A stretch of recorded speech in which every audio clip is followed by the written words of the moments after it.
Вы смотрите «Актуальное интервью», в студии Петр Васильев. Здравствуйте. 19 октября исполняется 70 лет со дня образования службы криминалистики у нас в стране.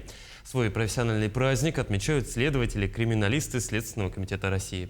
Главным направлением в работе криминалистов является оказание помощи следователям в раскрытии и расследовании тяжких и особо тяжких преступлений с применением высокотехнологического криминалистического оборудования, а также разработки методик расследования преступлений.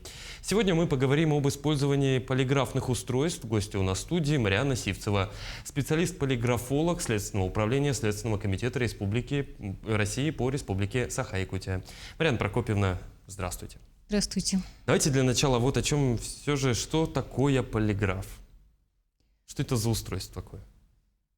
Ну, вообще-то у него много обозначений, скажем так, но самая такая формулировка обыкновенная, можно, чтобы люди понимали, это то, что полиграф – это медико-биологический прибор, который одновременно фиксирует от 4 до 16 параллельно протекающих физиологических реакций. Угу. То есть реакции, соответственно, на вопрос от условного следователя? Ну, скажем так, да, у нас следователь выносит вопросы в поручении, по которым он хочет проверить информацию. Вот, и, естественно, все вопросы, они крутятся вокруг и той ситуации, которую хотят расследовать. А можно ли его назвать детектором лжи, как его все-таки в народе, в обиходе называют? Да, детектором лжи этот аппарат назвали как раз с легкой руки журналистов. Вот, потому что получается так, что изначально на нем проверяют, говорит ли человек правду. Угу. Вот, и поэтому здесь, скорее всего, его не детектором лжи можно назвать, а детектором правды. Потому что основная масса людей, которые приходят на проверку, они на самом деле говорят правду. Угу. И мы это еще раз подтверждаем. Марианна Прокопьевна, вы вначале сказали, что он фиксирует от 4 до 20 показателей, до 16 показателей. Каков его все-таки основной признак, принцип работы, какие показатели он фиксирует? Какие показатели он фиксирует? Ну, значит, изначально скажу о том, что вот то, что он медико-биологический, да, ну, значит, почему он медико-биологический? Потому что похожие аппараты, они у нас применяются в медицине. Угу. Самый известный из них – это электрокардиограф, с ним все встречались, да, ЭКГ сердца. Есть электроэнцефалограф, правда, мы сильно с ним не общаемся, скажем так. Вот. Но самый похожий из этого ряда – это аппарат, который применяется в реанимации. Угу. Вот помните, наверное, да, в фильмах показывают реанимация, койка больного, да, нет, не дефибриллятор, не пульс, другая вещь, да? Нет, да. Койка больного, он лежит весь в трубочках, в проводочках, возле него мерцает такой небольшой экранчик, и на нем выходят какие-то кривые цифры. Вот эти кривые цифры, они как раз показывают, каким образом функционирует организм больного. У нас почти то же самое, но так как у нас другие цели, другие задачи, то мы, естественно, работаем немного с другими параметрами нашего организма. Значит, в нашем случае это получается дыхание верхнее и нижнее. Как известно, человек дышит двумя способами, это грудью и животом, а если быть точнее, легкими и диафрагмой. Мы работаем с частотой сердечного сокращения, мы работаем с показателями артериального давления, хотя мы давление не измеряем, мы просто фиксируем, как оно меняется во время тестирования. Ну и еще есть такая реакция у человека, как сопротивляемость поверхности кожи. Ну или еще электродермальная реакция ее называют, но чтобы для людей было понятнее, мы ее просто называем потоотделением. Ага. Потому что датчики одеваются сюда на кончики пальцев, так как самое большое количество потовыводящих желез у нас находится здесь, на поверхности ладошек и кончиках пальцев, да, а эти кончики пальцев, да. Извините. Потовыводящие железы, они у нас тесно связаны, получается, с нашей нервной системой, а нервная система тесно связана с нашей мозговой деятельностью. Угу. Ну вот смотрите, дыхание, потовыводящие железы, то есть все, что может, как я понимаю, выдать, что человек что-то скрывает, волнуется. Скажем так, или напрягается. Не то, что скрывает, да. Получается так, что человек, когда приходит на проверку, он изначально волнуется так или иначе.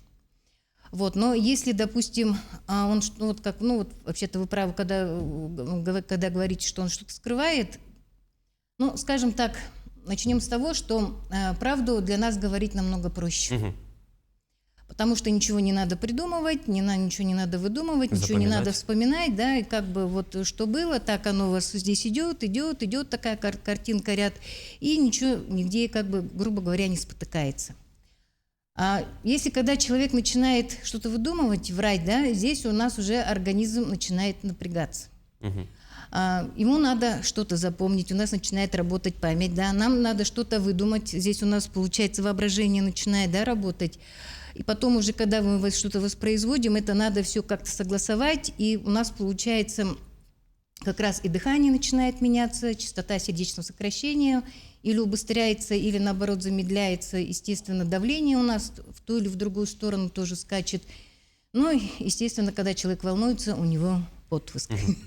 А вот насколько достоверны результаты подобного исследования? Можно ли вообще его обмануть? Ну, допустим, я не знаю, там какие-то седативные препараты употребить перед исследованием, чтобы не нервничать и чтобы потоотделение не активизировалось. Ну, скажем так, седативные препараты, они просто смазывают картинку, но полностью ее не искажают. А вот то, что... еще раз повторите вопрос. Насколько действительно может достоверная информация? Насчет достоверности информации. Ну, по исследованиям, достоверность информации с помощью полиграфа, она у нас доходит до 96%. Довольно-таки высокая достоверность идет. Хотя, пусть психологи не обижаются, допустим, психологическая экспертиза, там достоверность 70%. На полиграфе почему можно доверять, по идее, этому методу? Мы стараемся работать с практически здоровыми людьми. Вот, поэтому... Вот тогда, если мы говорим о том, с кем стараетесь работать, тестирование на полиграфе является добровольным или принудительным? И значит ли то, что если человек, допустим, отказывается от полиграфа, то он уже автоматически что-то скрывает?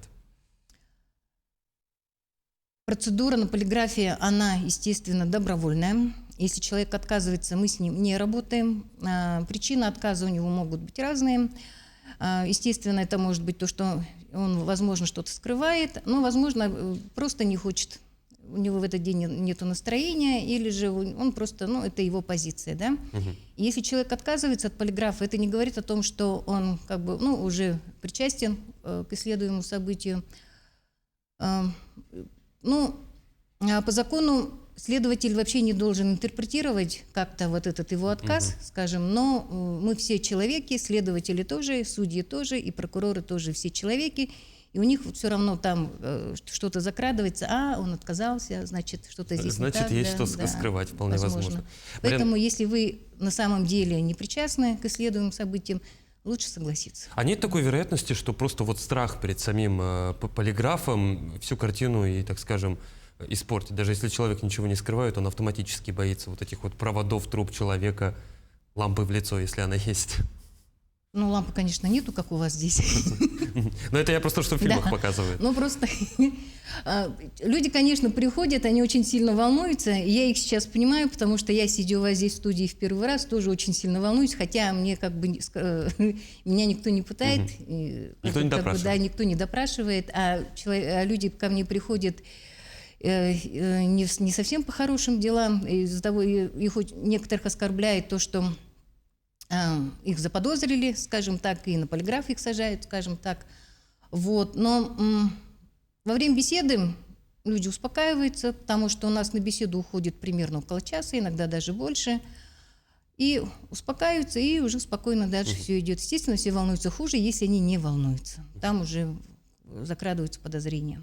Марина Прокопьевна, вот я уверен, что вы в профессии уже очень долгое время и можете сами без полиграфа определить, обманывает человек, что-то скрывает или он, так скажем, чист душой.